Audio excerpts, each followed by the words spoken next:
It's the Holy Hour podcast, the bi-weekly all-cure podcast. I'm Gavin, and yes, I do mean that band, The Cure, the two-time Grammy-winning rock and roll Hall of Fame band, The Cure. So if you're in the right place, have a seat, get comfortable. We have a lovely show for you guys today, where we'll be discussing one of The Cure's most iconic songs, back for another round in 2026, the re-release of Boys Don't Cry. And we actually discussed it a bit before the last Grammy episode, as the announcement had been made and the pre-sale for the new single 7-inch and 12-inch of a 2026 remaster of the 1986 single Boys Don't Cry. And so we had a little spiel, but that Grammy episode was running long, so I tried to trim it down and cut all this talk about Boys Don't Cry out, and it still ended up being almost 2.5 hours long.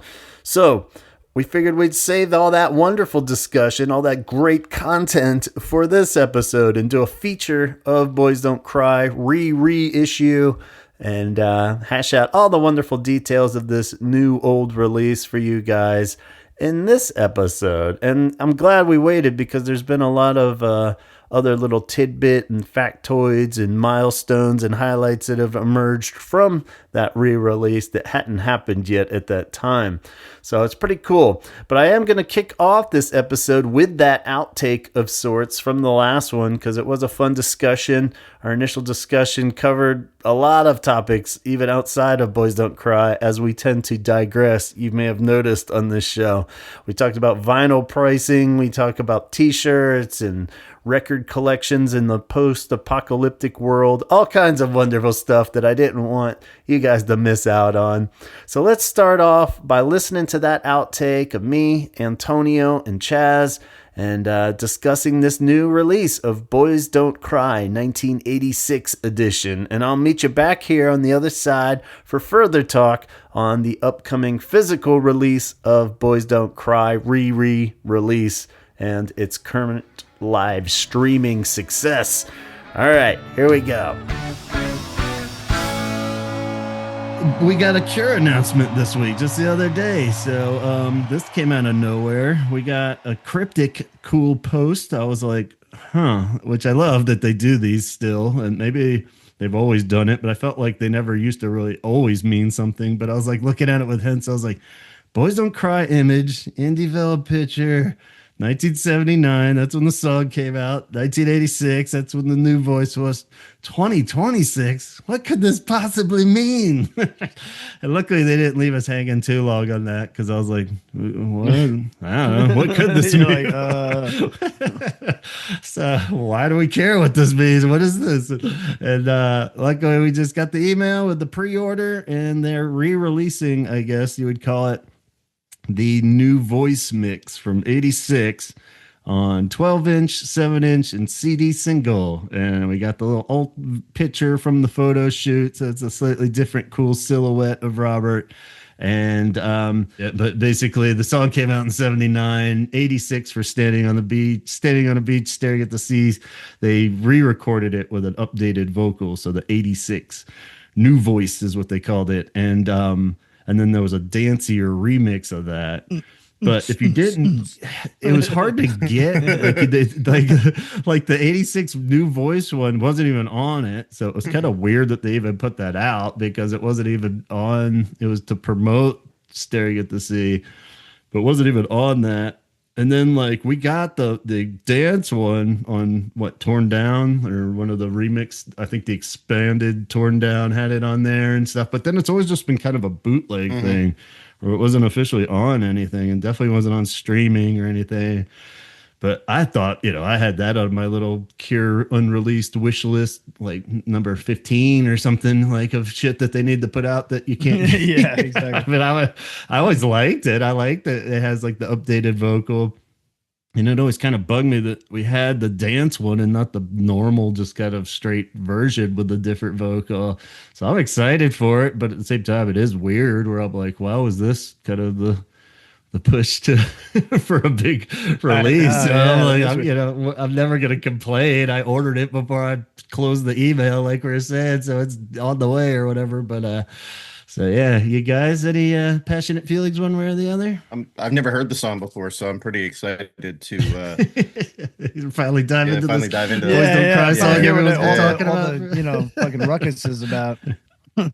I did find Yeah. it interesting though, because you know how like when you go, you can, well, at least from the social media posts, not the email posts, you could go to like the official Cure store. You can go to Rhino Records.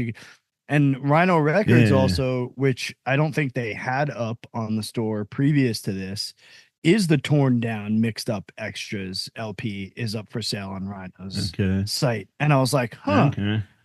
Because like that's not one of the ones that they've kind of re-released recently. So I don't know if that got added. Is it like the third disc extras? It's the two LPs on 180 gram vinyl. So it's okay. So I think that's just straight up torn down. Yeah. But the CD had like a third disc. Yeah. Too, Oh, that's right. It did. Yeah. So this one, I think it was on that. But yeah, but even just the regular torn down, I don't think Rhino put that out. So that's cool. So it's up there now. If it is something you so. also don't have, then you're a completist. But and it's right after the Boys Don't Cry, options, the 12-inch and the 7-inch, the CD, and then I was like, oh, okay, and they've got that. Here. I was like, where did that come from? So. And the Shows of the Lost World collector's mug.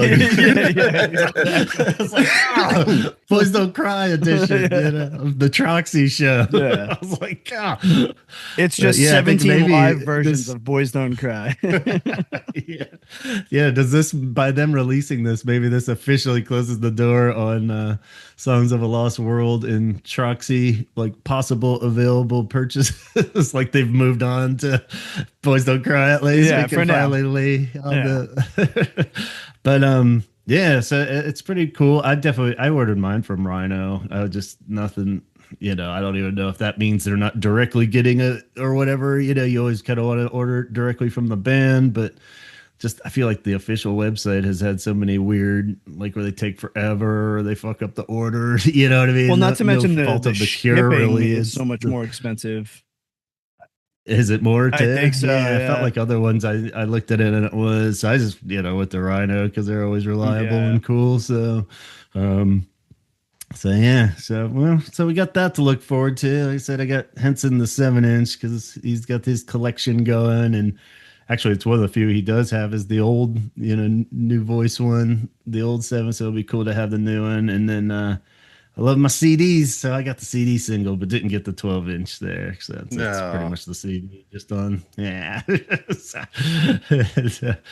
So you diving into this, Chaz? Or are you holding off on this one? I'm holding off on it. Like I have enough of it in like so many different versions. The only cool thing is the artwork on the front. There's a bunch of different photos from that shoot that I was going to use for a shirt, and I just never did. Yeah, I love all those. Yeah, there's a new Hot Topic one actually got for Henson at Christmas. It is that image, I think, where he's turned sideways. Okay, with a blue with like a cool little montage of the album covers on the back. So that was one they didn't have at the shop, but I ordered it for him from Christmas there. But I'm like, damn, that's pretty cool. I should have got myself one. Yeah. I always justify the Hot Topic because I'll get it for him, And I'm like, man, I should have fucking bought one of those. But I can't fit them anymore in my closet or my dresser. So I'm like, I'll just buy it for him. So with the Boys Don't Cry, I decided to go with the 12-inch because it's got the more songs. And, when it comes to this stuff, it's like, part of me was like, do I need it? But I've kind of gotten to the point with my record collecting where I'm only really buying Cure records or, like I go see a band live and I want to support it and they've got vinyl, and it's something I don't have. I'll pick it up, but I'm not deep diving every week anymore. So I'm like, all right, I can justify this, like I haven't, it's been a while. I'm not spending money every weekend on records now. I was kind of slowed down on that. So I was like, all right, this is well deserved. And I love this idea of it being single. So it's like even $16 that you throw another whatever on for shipping, but it's still like still cheaper than what a new full album costs these days. So I'm like, more singles, put out more singles. I'm like, I honestly, like, I don't know. I can't spend $14 on a 7-inch. Yeah, that still hurts, even if it's an old like classic. I'm kind of like, damn. Well, that's the thing. If I was gonna spend $14 on a 7-inch, I would go find something that I don't have, like a different press of something, and just buy that. I don't know. It's just I really do feel bad for younger people getting into record collecting now, just because, like, back when we were like, I was getting into it, I could have probably bought like 5 or 6 Cure records for what one of the new one costs now.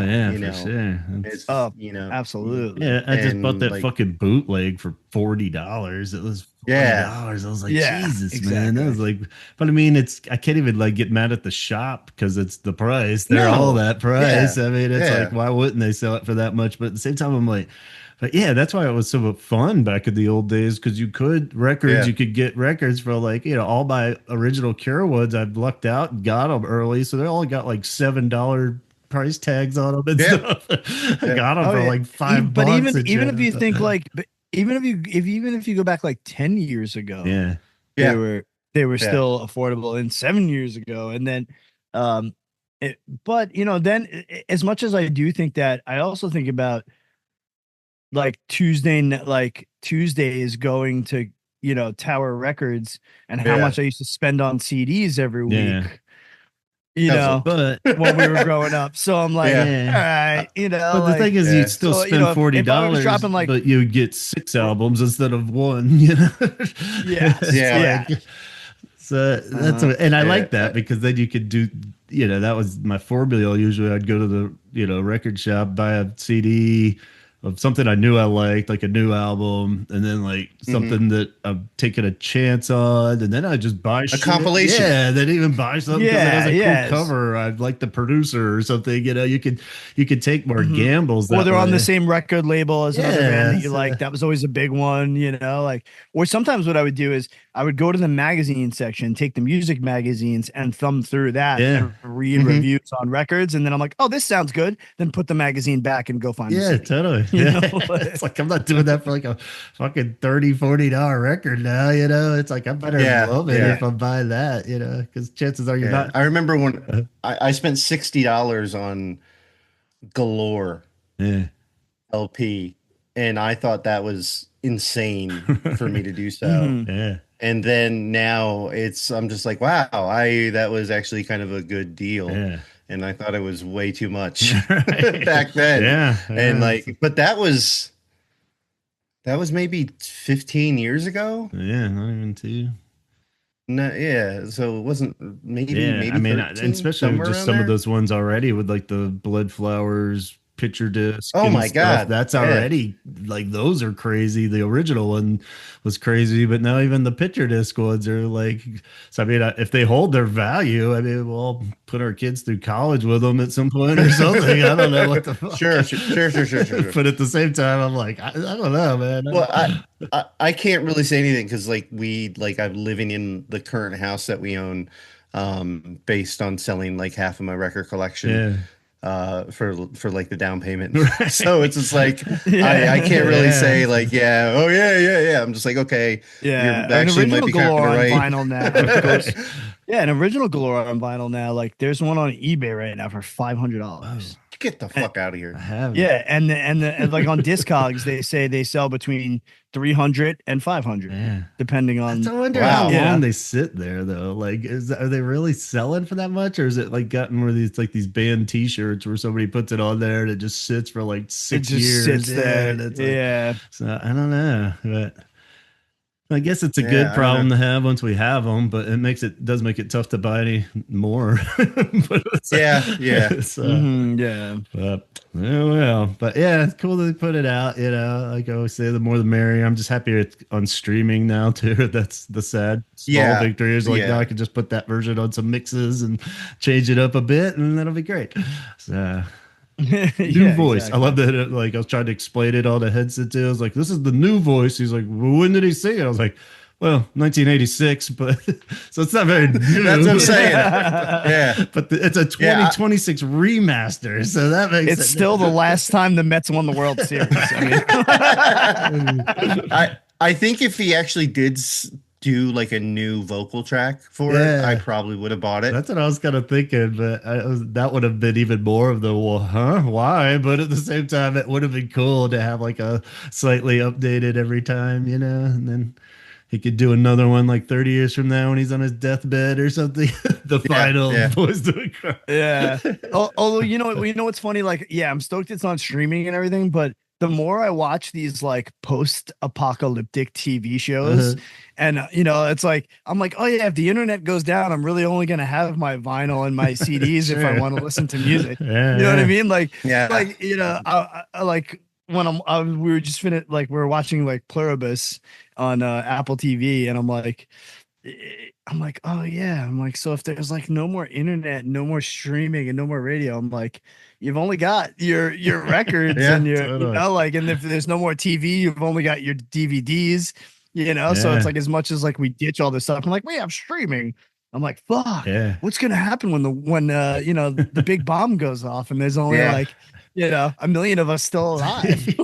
We're gonna be like records are gonna be like what you trade for food. Yeah. Totally. Have you guys seen I know it just came out, but The Bone Temple 28 years later? No, I saw the one before it, but not this one.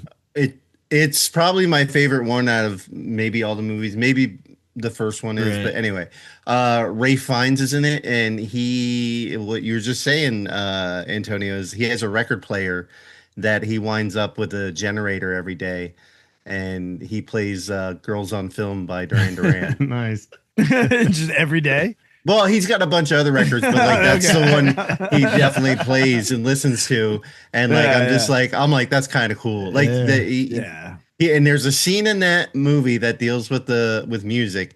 That's one of the coolest scenes I've seen in a long time in a movie. I'm gonna have to check that out. So it's a 10 out of 10 movie. Yeah. So but I had a lot of questions about the last one, but I'm still curious to see where it goes from. It comes together. It does come together more.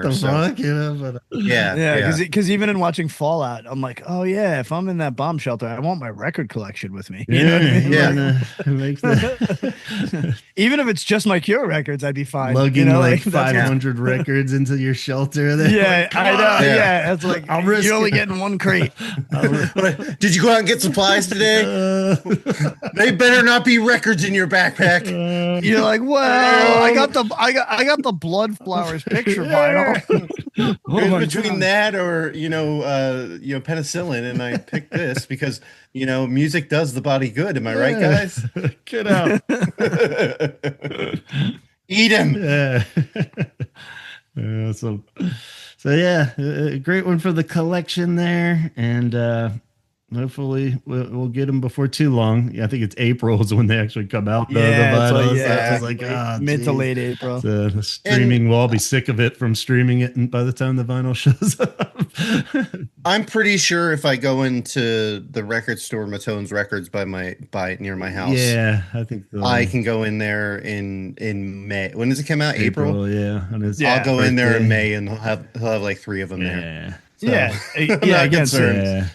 same thing. Like I said with the Cure, Yeah, I'm not paying shipping. Yeah, fuck that. International shipping.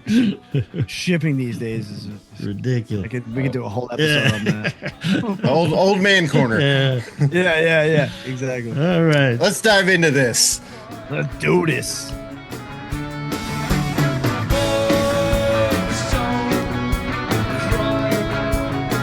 All right, so there you have it. See, I didn't want you guys to miss out on that lovely conversation. Some great stuff in there.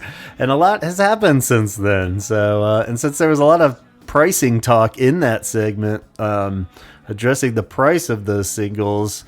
An additional statement did come out from Robert, and he seemed to be a little unhappy with the pricing of it and said he has no real control over it, so he couldn't really do anything about it, but he was acknowledging the fact that they weren't supposed to be as high as they were.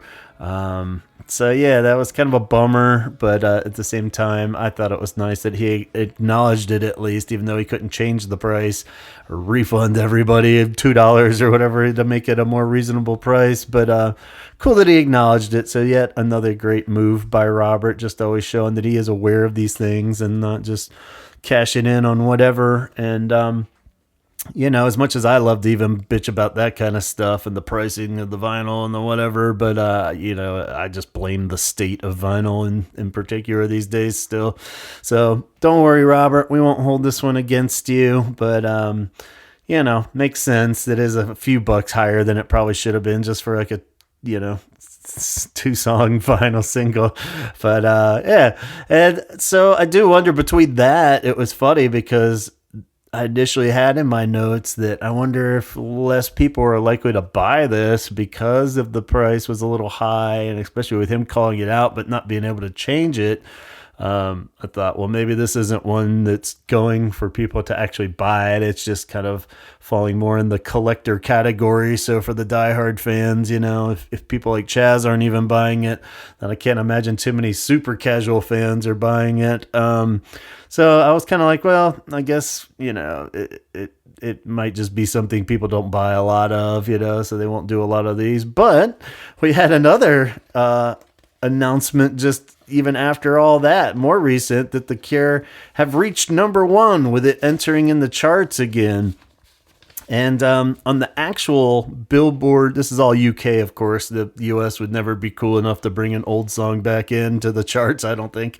But the UK charts do this more frequently, and The Cure's inching its way. Boys Don't Cry 86 2026 remaster is inching its way back up the charts. It's currently, at the time of recording this, at number 22 on the regular top 40 chart, which is a bit eerie because I think that was the highest peak of its 86 reissue too. So hopefully in the next weeks or so we can get it inching even a little higher and get it a higher chart status than it's had all these years, because this song really does deserve to be a #1 hit. You know, I feel like it should get higher. It has always, you know, been weird, like many great classic Cure songs that had never had a higher chart position.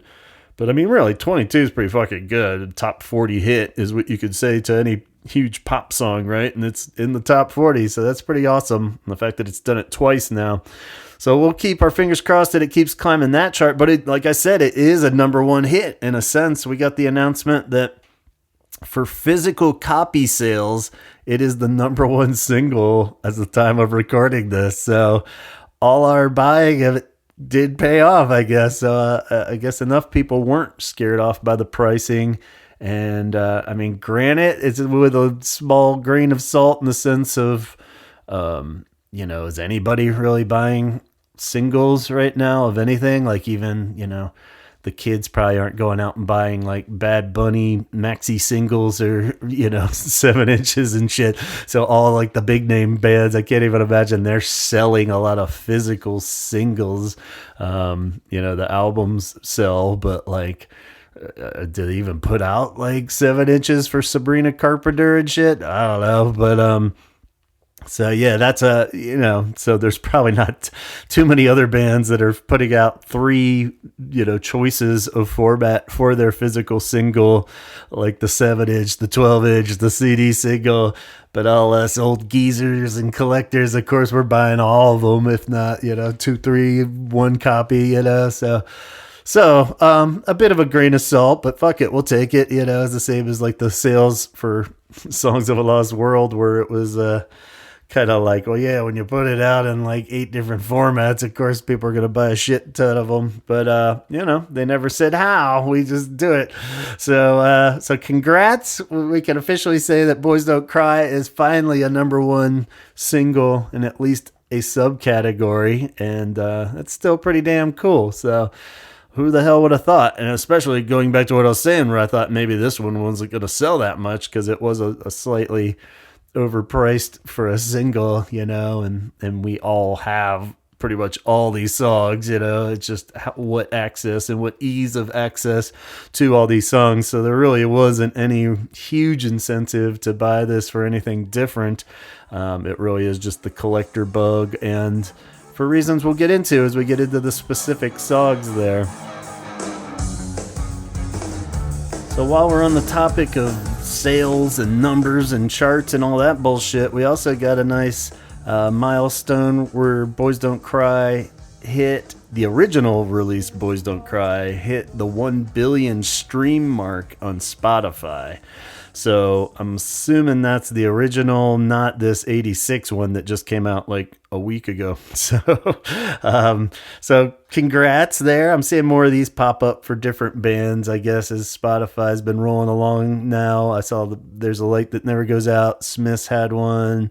We're hitting the 1 billion stream mark on Spotify. So I don't really know why that's a huge milestone, because there's like 1 billion other ways to stream it too. Let's forget, and a lot of people just listen to stuff on YouTube, and a lot of people listen to stuff on Apple, including myself. So I mean, shit, I feel like I got it halfway to 1 billion on Apple by myself. So I don't know what the number would be over there, but it's got to be well past 1 billion, because that's been around longer, right? I believe. And there's a lot of us Apple heads that are still streaming.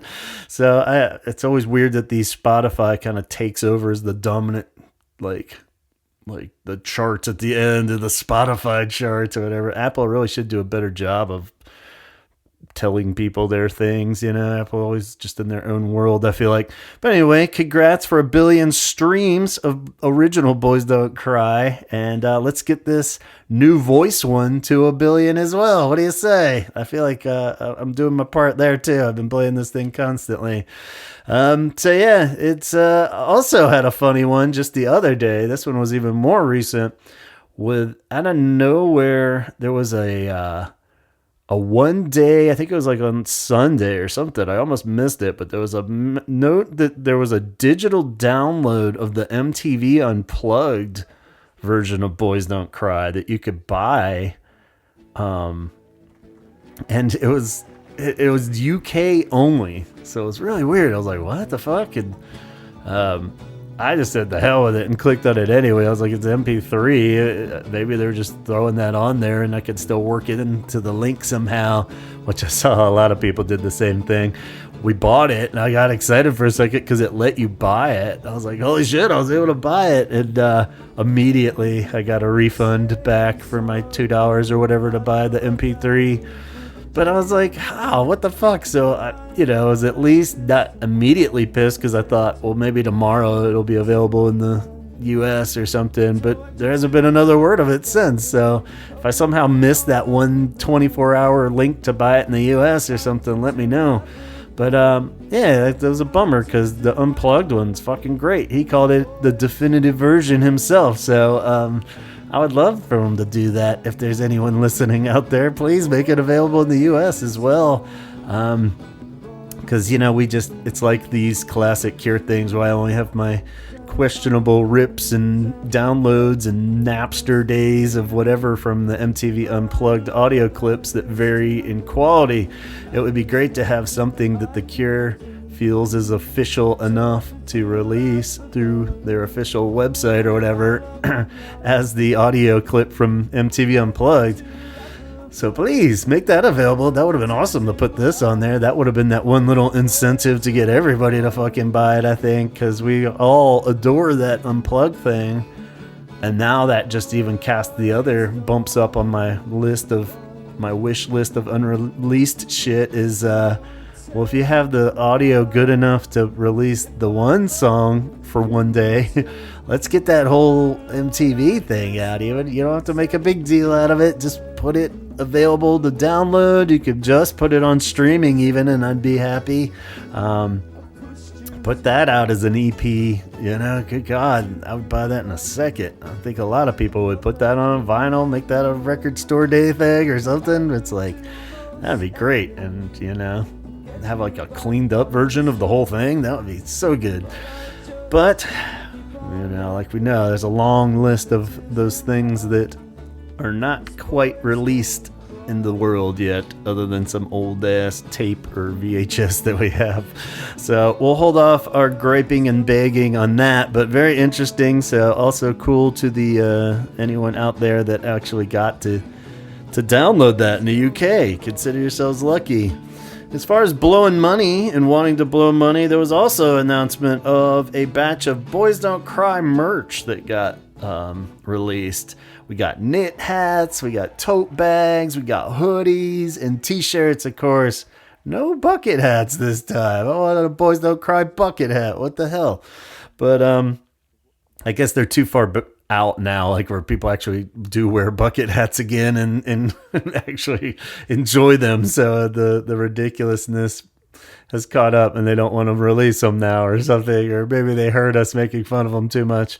But yeah, it's, a lot of it's the alt image that's on the cover of the new reissue. So the kind of turn to the side silhouette, it falls into they were keeping it classic, but it also is kind of unimaginative and nothing that I was like, oh, I need to get this immediately.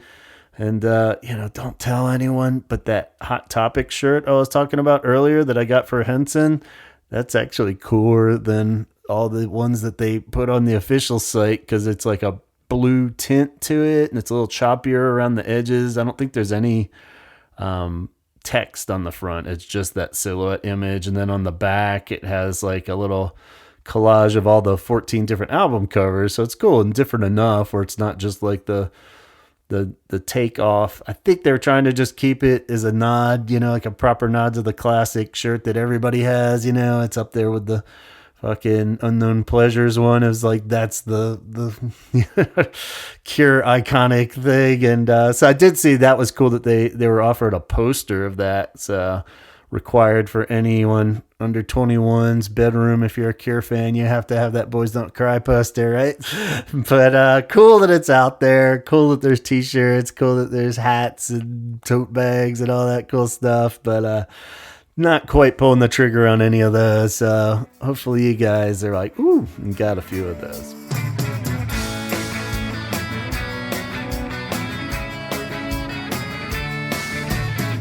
So what do you say? Why don't we take a look at what they are selling in these different formats and what is actually on it a little closer. Apologies that I did a very quick blow through of that with the discussion with the boys, but since we have more time now, let's really dig in and see just how rare any of these are and what they were previously available on. Maybe to size up if you want to pull the trigger and buy this, or just see, what are the stars of this release here. And surprisingly with this, we're getting the 1986 new voice version as probably the rarest part of all these, as far as things that we couldn't stream before, things that we didn't have too easy access of listening to. Because previously we only had this version, the 86 new voice, on the 7-inch, the original 86 7-inch and 12-inch. And like we said, that was re-recorded with Robert to new voice to go on Standing on a Beach, but wasn't actually on Standing on a Beach. So it was only on those singles. And that song wasn't included on Join the Dots. I always thought they should have put that on there, even though it, was more of a single than a B-side, but it isn't on anything else. The only other thing I had it on was like some shitty quality bootlegs or tapes that I'd gotten of bootlegs. So no streaming on that. The most common place to hear that version was actually the music video, since that version used the 86 new voice for the video. So that's kind of why we feel like we've heard it a bunch, but we don't actually have it or access to it that well.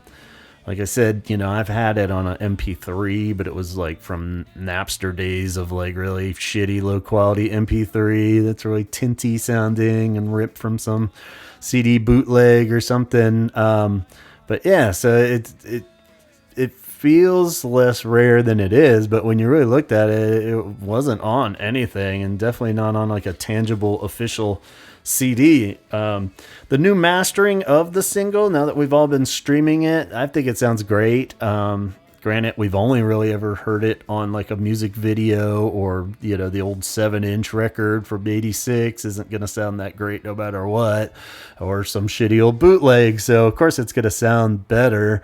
So it sounds like a good mastering. I'd have to give it 2 thumbs up. I don't really notice any huge difference, other than all like mastering stuff where it's just louder and pops more, and like a great, like, you really accents it all, and gonna sound good with other songs on mixes and stuff now, as opposed to something that was just an MP3 that you threw on your phone. So yeah, good job on the mastering there, and not too much to say other than I really do like this version.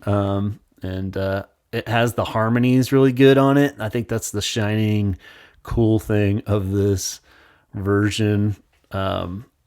As opposed to the original 79 one, I feel like it has some more kind of classic golden era Robert harmonies on there, and really makes that bridge kind of jump out more. So I kind of like it more than the old original one. Even though, it's hardly new voice at this point. Like we're saying, this is 86 Robert we're talking about here. So, but that is like a fucking good era to capture this version of Boys Don't Cry. So we'll move on from Boys Don't Cry and on to the next song. The first B-side is Plastic Passion. And the original B-side to Boys Don't Cry, the original release in 1979, standalone single, had Plastic Passion as the B-side. So this is just an interesting Cure song in general, for lots of lore, and we talk about it a lot in the A Night Like This episode that was fairly recent, because it's one of the Cure's earliest songs, and stemmed all the way back to like Malice days even, and had a much slower demo at one point that kind of shows how it mutated into A Night Like This almost a decade later. Because when you listen to the 2 songs side by side, the common version of Plastic Passion and A Night Like This, it's kind of tough to realize they're the same. The core of the song is the same. They just mutated it, and that's pretty rad. So yeah, if you hear that slower version, you could hear that the chord progression is pretty much the same, and then it has that little hypnotic piano or keys part where it's like ding ding ding ding ding ding ding ding.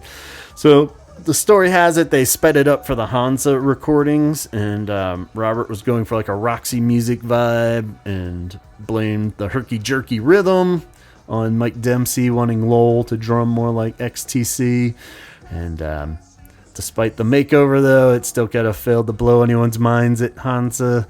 And but they solidified it into their post-punky set list there, and the faster recordings ended up fitting in well with what would eventually become Three Imaginary Boys and the Boys Don't Cry compilation album. But yeah, as far as availability, though, throughout the years, along with that single, the original single for Boys Don't Cry, it wouldn't really appear on too much. It wasn't on Three Imaginary Boys, but was included in the refined Boys Don't Cry album that doubled as the US version of their debut album. So it was on that. So I always thought it was just a regular album track on their debut album, because we all had that one first and didn't realize it was a sneaky secret B-side until I stumbled across Three Imaginary Boys and got the whole facts straight a few years later. But so yeah, I always thought it held up great with all those other early kind of post-punky sounds on Three Imaginary Boys and Boys Don't Cry. So yeah, aside from that original 7-inch and the Boys Don't Cry compilation, it wasn't on anything until Join the Dots. So we couldn't stream it until Join the Dots, since the Boys Don't Cry album isn't on streaming for whatever the fuck reason. And if you didn't have that 7-inch, then you ain't listening to it. So it's cool that it's on that. You know, of course, there's a lot of other early years bootlegs and stuff like that where people probably had it on that. But Join the Dots would be the most probably accessible, especially for streaming still until this came out. So on to the next B-sides. The next two are interesting because we've heard them a billion times at this point. Pillbox Tales and Do the Hansa. But it's cool to note that these guys weren't unearthed until that 1986 Boys Don't Cry New Voice single was originally released. So until that point, like, these had never been heard. So it made its way finally to Cure fans as a B-side with that New Voice single. And as another super old track, talking about Pillbox Tales here. And originally recorded in 77-ish for the Hansa label, and it was called Listen. You know, it's a fairly unremarkable track in my opinion, but still kind of baffles me that this and Do the Hansa were actually selected for these B-sides of the second shot attempt for Boys Don't Cry to become a hit. So yeah, weird because they have this, you know, the Cure's riding a little wave of new popularity by 86. You think they would have tried to cash in on the B-side and make it something a little better than these two old dug up songs. But I guess keeping that in mind that these hadn't been heard at all at that point, it makes it a little more fun and cool, and another cool Robert move to put some new songs that are new old songs that are super obscure on there, as opposed to like trying to re-record a new voice of some other song, or, you know, use a potentially cool new song up as a B-side. So I guess that makes more sense, but I think that's why there's a lot of weirdness with the US version of Standing on the Beach, where they didn't even end up using the New Voice single at all. They like reissued Let's Go to Bed, I think it was, and made maybe Boys Don't Cry the B-side to that or something, but it wasn't the New Voice one. I forget what the hell that was, but Let's Go to Bed was definitely the chosen single for the US version of, I mean, I guess you'd count it as a single, but kind of a promo for getting a second shot at something in the US. So anyway, I mean, I guess that would have made more sense to put something like Let's Go to Bed again as the B-side for the new one, but let's not get bogged down on that. We're talking about Pillbox Tales. Pillbox Tales is a good rowdy song, though. Kind of aided to their punky set list early on. And lyrically, Lowell has always claimed ownership here, or the idea of, I guess, for in his memoir, referring to Pillbox Tales as how he lost his virginity on a World War II pillbox back in the day. So okay, we'll give you that one, Lowell. So the other track that wasn't unearthed until 1986 was Do the Hansa, this goofy little number that was written in response to their failed record label signing at Hansa Records, the German label, where they eventually would come to heads because they wanted them to record more covers than their original tunes even, and big catastrophe that didn't kind of work out. So their first signing was a bust, and after they sorted it all out and were able to depart, Robert couldn't quite pass up the opportunity to bust on Hansa a bit, and came up with this disco flavored masterpiece where they speak some pseudo German and singing crazy high falsetto, and yeah, so it's a goofy song. Always kind of reminded me of the songs you would hear at Jabba's palace in Return of the Jedi, you know? So it almost sounds like Sly Snoodles and Max Rebo could rock out this song pretty good, or it has a little so I don't know why it doesn't, melody doesn't quite match up, but it does seem like it could be covered by Sly Snoodles. So just throwing that out into the world. Somebody make that happen. So yeah, when asked by Cure News in '88, what the fuck the deal with how do you even do the Hansa, because they make it sound like it's the latest dance fad, and Robert says you have to get a fake tan, ill-fitting designer clothes, some gold, particularly on your little pinky finger, and then you got to dance around without any feeling. So that's how you do the Hansa. Now you know. Next time you're on the dance floor, bust out the Hansa. Until now, Do the Hansa was only accessible via that 86 Boys Don't Cry New Voice 7-inch and 12-inch, and also on Join the Dots. So it is on there. So you have been able to stream that one. You might just have not wanted to. And now you can clearly put that on with the remastered version. So this one and Pillbox Tales were actually also getting a 2026 remaster. So not just Boys Don't Cry. So another one. You convinced yet? You're going to go order it? All right, well, this is your last chance to be convinced that you need to buy this and hold their position as the number one physical purchase of this new re-release single. We got the Boys Don't Cry New Voice Club Mix. So this is the dancey one we were talking about with Antonio and Chaz. And fitting neatly into the category of Cure dance remixes. It's, cool because it's a great song.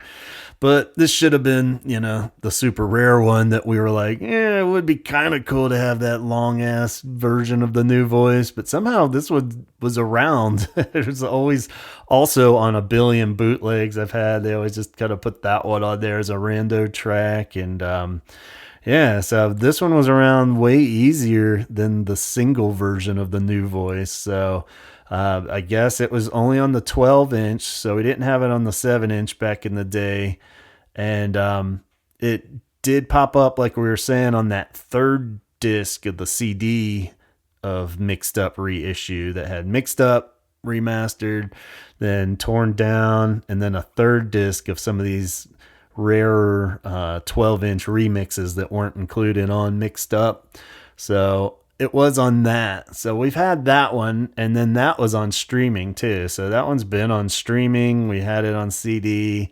We had it on the old 12-inch. Wasn't on Join the Dots because it just took up too much space, I guess. But so yeah, that one's been out there. It's kind of cool because it breaks down. It's like a lot of the older remixes were just like they would just stretch the song out in pieces more. So it like kind of breaks down to just the bass line as it goes through the progression, then comes back, layers it. Idea is you want to get out there dancing the Boys Don't Cry, but if it's just a barely 3-minute long pop song, you're not dancing long enough. So stretch that shit out so people can enjoy the moment. And for that, I get it. Cool. But I'm so happy that this isn't the only New Voice version that isn't floating around and easily accessible anymore. The boys, little echo they put in it always got a little bit annoying. So glad to have the more concise, trimmed down New Voice. But that one also gets a 2026 remaster now, though. So if you always felt like, I don't know, was it remastered for the Mixed Up reissue? So this is another remaster, maybe. I don't know. But just go with this newer one. Yeah, I'm sure you'll love it. So let's see. That's the whole gist of how rare any of these are. Like I said, going back, the actual main single, Boys Don't Cry, New Voice, which I don't think they're calling New Voice anymore. I think they're calling it 86 because it's not new. So Boys Don't Cry 86 single. That's probably the rarest one out of all these, but they're all on streaming now. So go stream them up and buy yourself a CD or a 7-inch or a 12-inch. So of course the 12-inch has all of them on there, like the CD. The 7-inch, I believe, just has Boys Don't Cry and maybe just Plastic Passion. I don't know if all four are on that or not. Check it out on the website. So we can't pass up this episode without talking about the video but a little bit because that's an interesting little spin, and we did get a little update there too, because it's worth mentioning that they put out a lyric video for this reissue and just came out in the last couple weeks. And those videos are usually just a couple images swirling around and then they paste the lyrics over it. I'm not really sure what their main purpose is other than like karaoke parties or something. So always kind of baffled me. Maybe I'm missing something there. So let me know what the fuck a point of a lyric video is. A lot of bands only put these out now. It's just like some image. I think it's just cheaper and easier than a video and you just put the lyrics on there.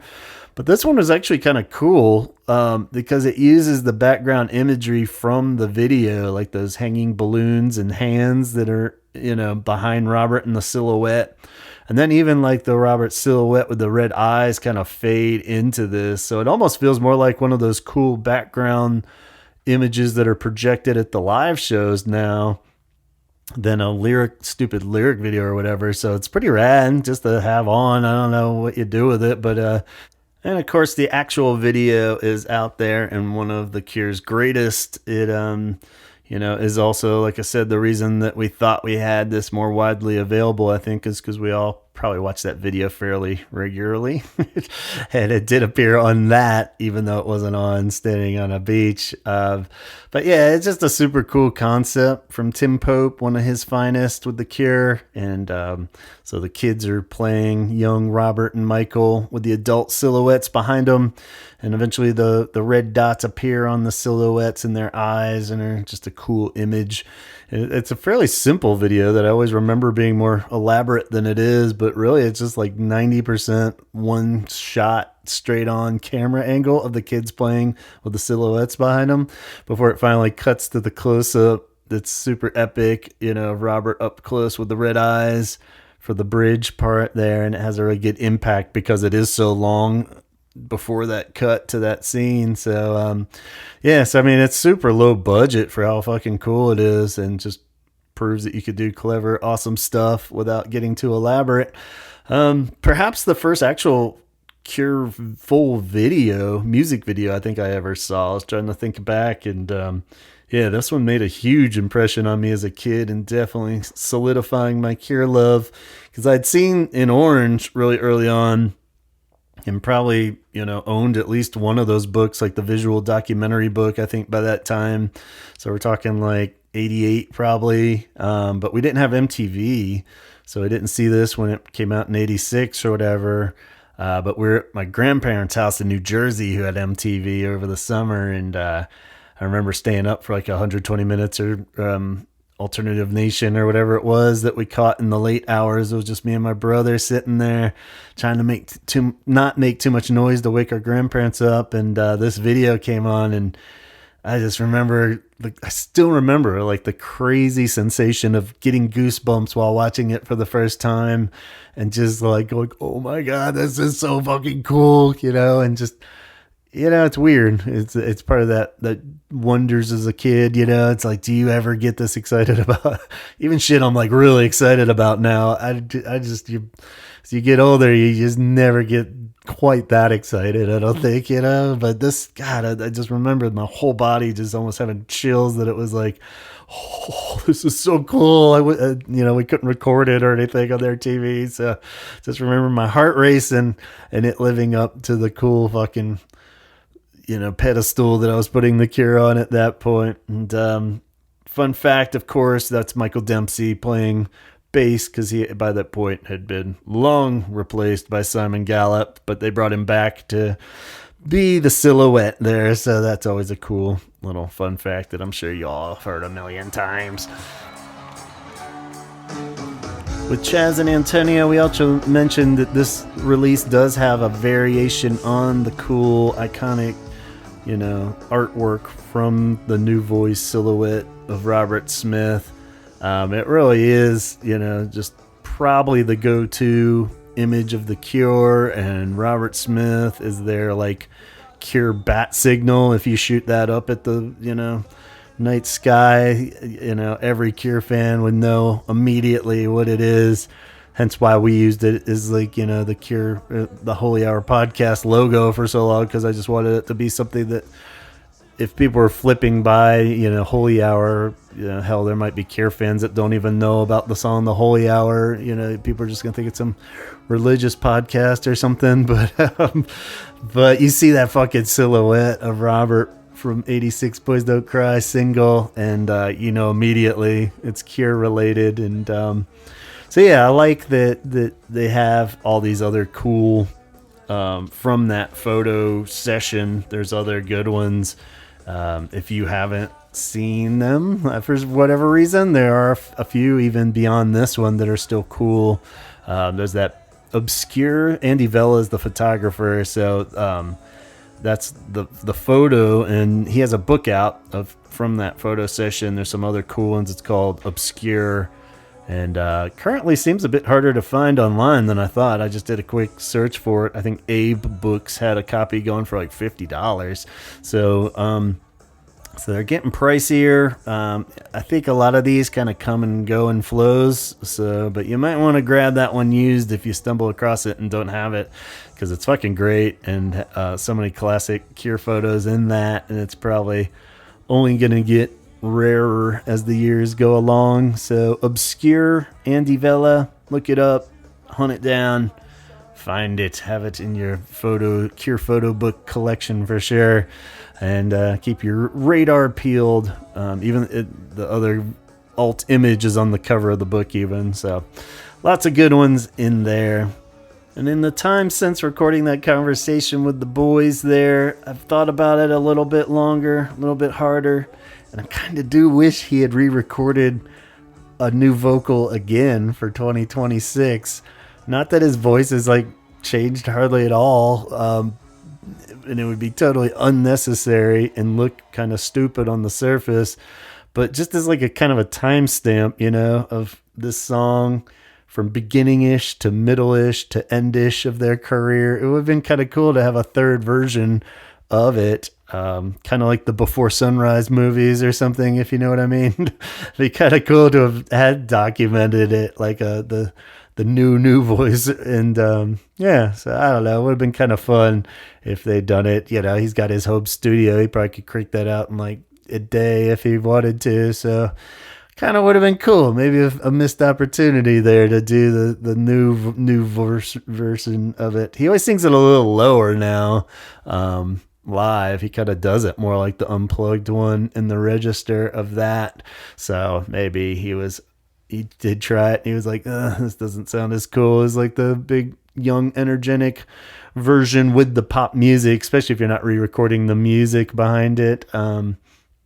But yeah, I mean, I guess you could put like the acoustic greatest hits one on there and stuff too, so that's pretty funny. And speaking of acoustic greatest hits, while we're babbling together, that was another big announcement that I had plan to share in this episode too, but we got the Record Store Day announcement for spring 2026, and they're re-releasing the fucking greatest hits on vinyl with the acoustic greatest hits on vinyl too, which is kind of a weird move. And I had a whole rant about that, but I decided let's keep this mostly Boys Don't Cry centered. I did it for the Patreon Holy Half Hour. We talk about that, and then a couple fun little assignments I have for you guys if you want to do them. But I was kind of surprised, because I hope this doesn't mean we're missing the opportunity to do something fun with Standing on a Beach for a reissue this year because of the 40th anniversary, because it's only the 25th anniversary of the greatest hits,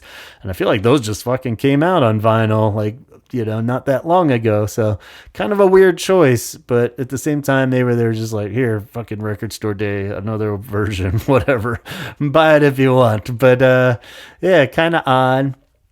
But I guess, go sign up for the Patreon if you want to hear some talk about that and some thoughts on Standing on a Beach getting reissued, and then some other Cure fun that I threw into that episode. It's exclusive to the Patreon, so patreon.com/the Holy Hour Podcast. Go see if you want to be a member. We'd love to have you on board. Couldn't make this stuff happen without the Patreon. Thank you for always being devoted and cool listeners of the show and helping out.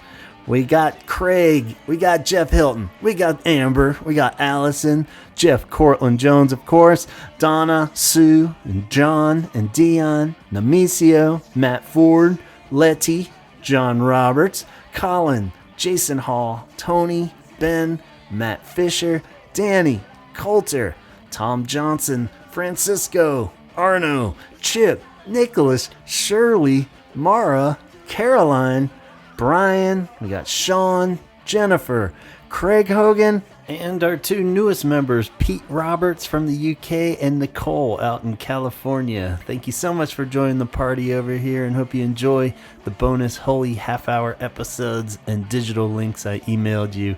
If you didn't receive either of those yet, just reach out and I'll hook you up. Your support is greatly appreciated. Kate, of course, is a Patreon member. She's over there at curethreads.com, cranking out a million cool Cure-inspired designs on a wide range of products that you don't want to miss. So go pick yourself out something cool over there, and then go find her at Cure Arts Collab on Instagram, where you can follow along and see all this cool Cure-inspired art by fellow Cure fans. Good old Scott Kruger is co-host of the Sarlacc Digest podcast. That's the best damn Star Wars podcast in this galaxy, and, you know, probably that other galaxy too, the one with the the Purgles will take you to if you need to.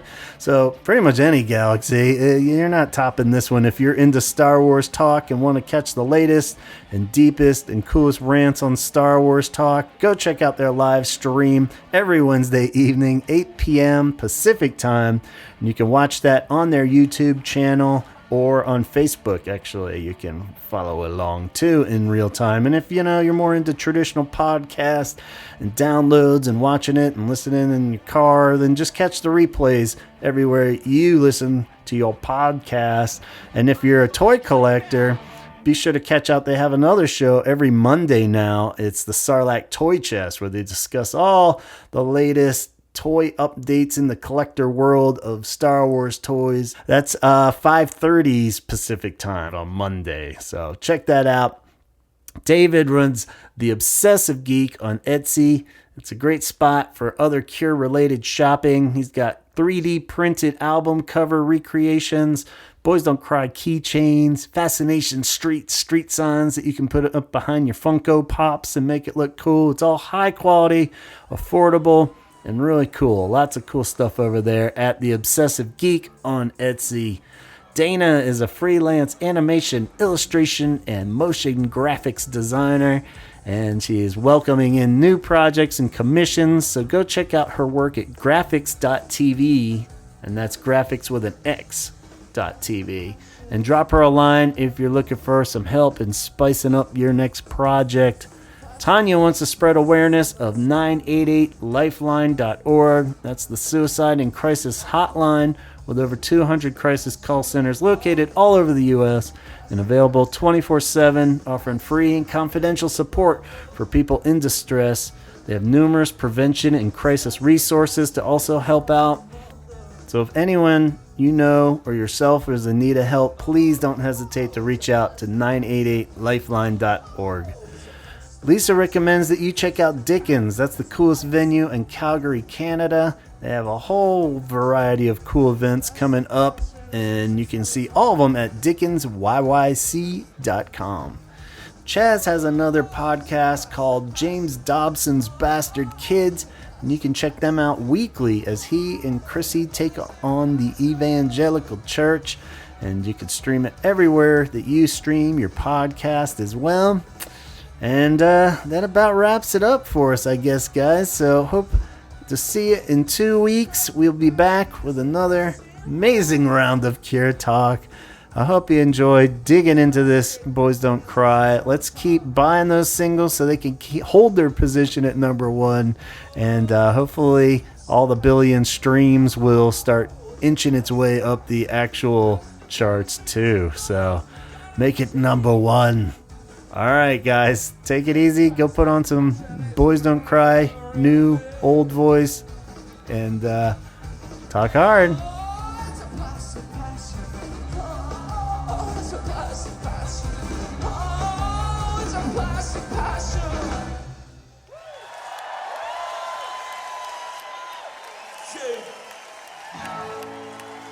They were B-sides.